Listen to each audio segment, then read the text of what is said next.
At first glance, Parasyte looks like a gory alien invasion story filled with body horror, but by the end, it becomes something much deeper, a brutal lesson about what it really means to be human. Today, we're diving into the real message of Parasyte, and why it might just change how you see life, death, and humanity itself.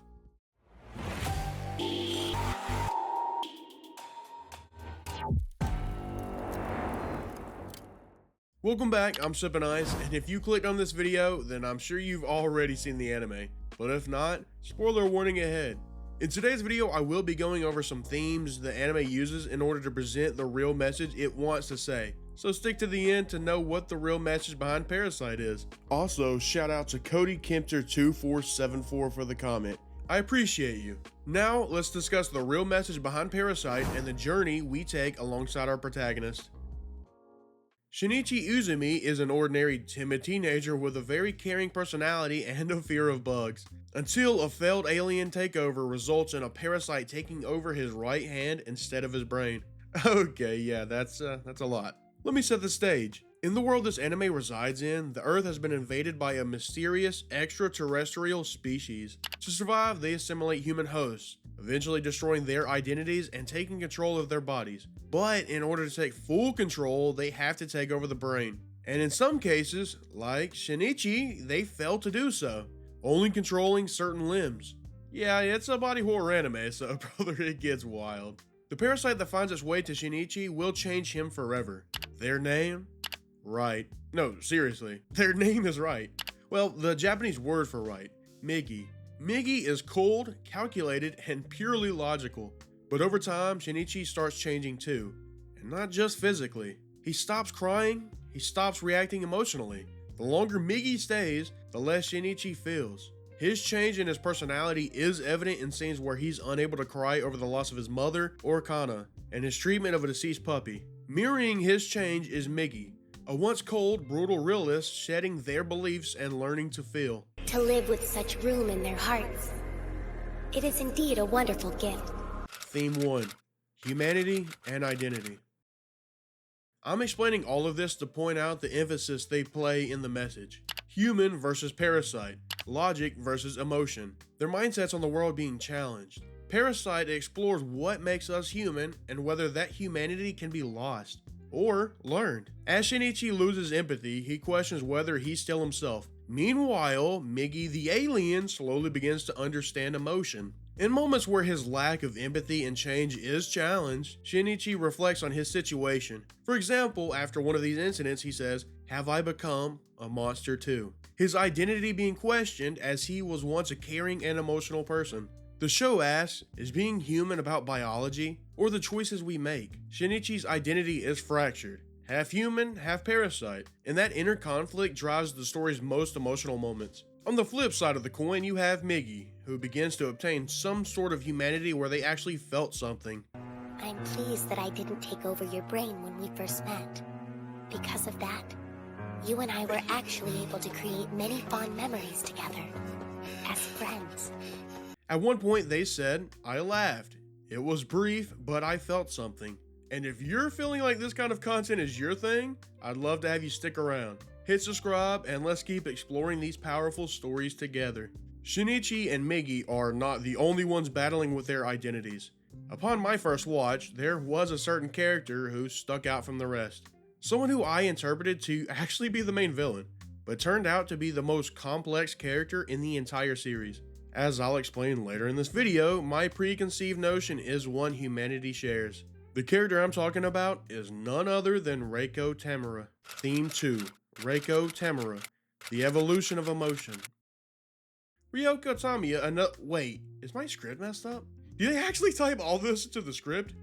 Yeah, I did. But no, my script was not messed up. Reiko went by 2 names in the anime. But I'm only going to use the second one as it was the final one. None of this back and forth stuff, so it's a little bit easier. Her story, though, is the heart of Parasyte's message. A parasite scientist, a murderer, and a mother. She begins her journey just like Migi and all the others, emotionless and curious. Without emotion stopping her, she used her intelligence to experiment on humans and deceive them for her own gain. But where the show got me is how that's not her full story. Yeah, she may have started that way, but she sure did not end that way. Reiko represents the impossible evolution, a parasite who grows a soul. She begins to feel love, not because she was programmed to, but because of her own free will and the journey she takes. In the end, she sacrifices herself to protect her child, something no parasite was ever supposed to do, as they see their own survival as their utmost priority. For those curious, the baby also wasn't a parasite. Let me explain. In the pursuit of knowledge, she, as we humans call it, gets all romantical with a fellow parasite. And in doing so, she becomes pregnant. But with no original bug to take over the baby, the infant is all human, despite 2 parasite parents. Yes, the child I am carrying is human. An ordinary human baby. At one point, she was considering the possibility of actually running experiments on her own child. But over the course of the anime, the time spent with her child, it just truly changed her. This perfectly normal, beautiful child. She developed emotions such as laughter and love for her kid. That's the first time I've ever laughed without making myself do so. As her time runs out, as you know, she sacrifices herself in order to save her child. Reiko dies smiling, not because of her decisions, but because of her journey. After learning what humans are, she wanted to understand what it actually meant to be human. As she says, "I want to understand what it meant to be human." Before succumbing to her wounds, she revealed that she truly believed humans and parasites to be the same, and that she actually enjoyed the time she had spent living as a human. Reiko Tamura is a deep and complicated character, one who I actually considered making a video on. If you would like to see that or another video on Parasyte, then be sure to let me know down in the comments. Reiko left an impact. She presented the message and gave us hope. Theme 3, the real parasite, humanity versus nature. It's time. Here's where the real message of Parasyte hits. The parasites weren't invaders, they were nature's correction. Humanity had become the real parasite, destroying the planet, killing animals, and consuming without balance. The real message behind Parasyte is a grand one. It's about the meaning of humanity, the relationship to the environment and other species on the planet, and simply just believing that humans are the center of the universe. As said by Shinichi, we all share the planet. Even if we can't relate to them, they're still our neighbors, and they deserve our respect. From humans down to the smallest of bugs, and everything in between. He discusses the fact that every living creature is our neighbor, and though we may not understand them, they are still deserving of respect. But over time, humans have seemingly lost the plot. You grasp onto the notion that all life on Earth is sacred, yet you don't behave in such a way. They see the parasites as the enemy while neglecting their own species. Uragami is a character that gets introduced in the later half of the series. He is a serial killer that becomes the true antagonist of the anime. Well, besides the parasite-filled Goto. He believes himself to be a true human and states that everyone else is lying to themselves. I'm the one being true to my nature, while the rest of this herd desperately keeps looking the other way. He tries to say that human nature is in fact selfish, survival of the fittest, that humans as a whole are cannibalistic and murderers by nature, and only merely follow societal ethics to maintain order and nothing more. The parasites exist to restore balance, but even they evolve. Parasyte doesn't offer an easy answer. Instead, it challenges us to confront what we believe to be our humanity. What is humanity? To be kind and generous to one another, and all living creatures. As said by Shinichi himself, we are all born on this earth. I mean, we were all born on this planet, weren't we? Should we just be robotic? Only logical like the parasites themselves? Migi tells us that they weren't sent there by anyone. They simply exist to survive. I believe the anime is telling us that humans are the true parasites. We pollute oceans, deforest jungles, drive species to extinction, all while calling ourselves the apex. Parasyte doesn't ask whether humans deserve to live or anything, but ask if they are willing to change. If humans are the parasite and parasites are just reacting to survive, maybe neither is the villain.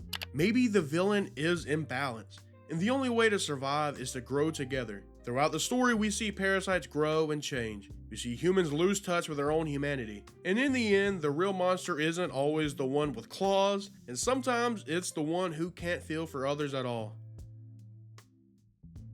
So what is the real message behind Parasyte? That humanity isn't defined by biology. It's defined by choice, by how we treat each other, and by how we grow, even when it hurts. It's a reminder that we share this world not just with each other, but with every living thing. Coming into this, I didn't expect such a deep message behind the anime. I was fully expecting like just a bunch of body horror and action. I won't lie to you, dude. But at the end of the day, this is one of those that really just makes you think. The anime gets deep while giving you that action and body horror. So honestly, it's a win-win for me. This video got pretty deep, bro. I'm not used to this, but I just had to talk about it. I hope you enjoyed the video and these animes I've been talking about. If you've made it this far, thank you. I truly appreciate it. Do you have an anime you want me to cover or just watch? Drop some anime recommendations down below. Let me know what anime hit you this hard. I'm always down to explore more stories. Another impactful anime is Erased, and if you would like to see my video on it, click here. Stay chill, and I will see you next time.